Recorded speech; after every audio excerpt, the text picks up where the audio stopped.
शब्द द्यायचा आहे, एक वचन घ्यायचं आहे की मी आज नंतर कधीही चुकीचं काम करणार नाही, चुकीच्या मार्गाला मी जाणार नाही. तर आपण सगळ्यांनी हात पुढे करायचा आहे. मी आज, आवाज कमी आहे, जोरात आवाज आला पाहिजे. मी आज छत्रपती शिवरायांच्या जयंतीच्या निमित्ताने असं वचन देतो की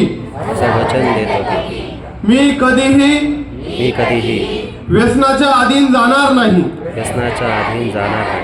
मी कधीही शिक्षकांच्या शब्दाच्या बाहेर जाणार नाही. मी कधीही आमच्या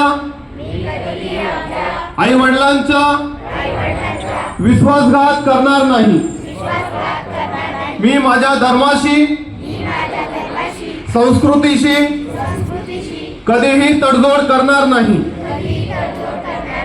मी माझ्या मित्राशी, माझ्या भावाशी कधीही गद्दारी करणार नाही. मी माझं जीवन जगत असताना माझ्यामुळे कधीही समाजाचं हानी होणार नाही, समाजाचं नुकसान होणार नाही, माझ्या नागरिकांचं मन दुखावलं जाणार नाही याची मी नेहमी काळजी घेईन. मी छत्रपती शिवरायांना साक्षी मानून असं वचन देतो. मी माझं जीवन जगत असताना माझं कर्तृत्व आणि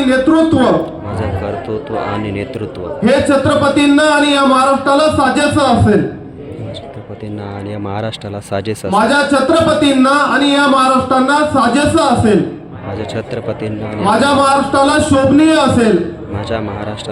माझ्या महाराष्ट्रातील महापुरुषांना शोभनीय असेल. माझ्या आई वडिलांना नेहमी माझ्यावर अभिमान वाटेल. माझ्या शिक्षकांना, माझ्या गुरुवर्यांना माझ्यावर अभिमान वाटेल. असं कार्य मी करेल. असं वचन मी छत्रपतींना साक्षी ठेवून देतो. छत्रपती शिवाजी महाराज की जय. जय हिंद.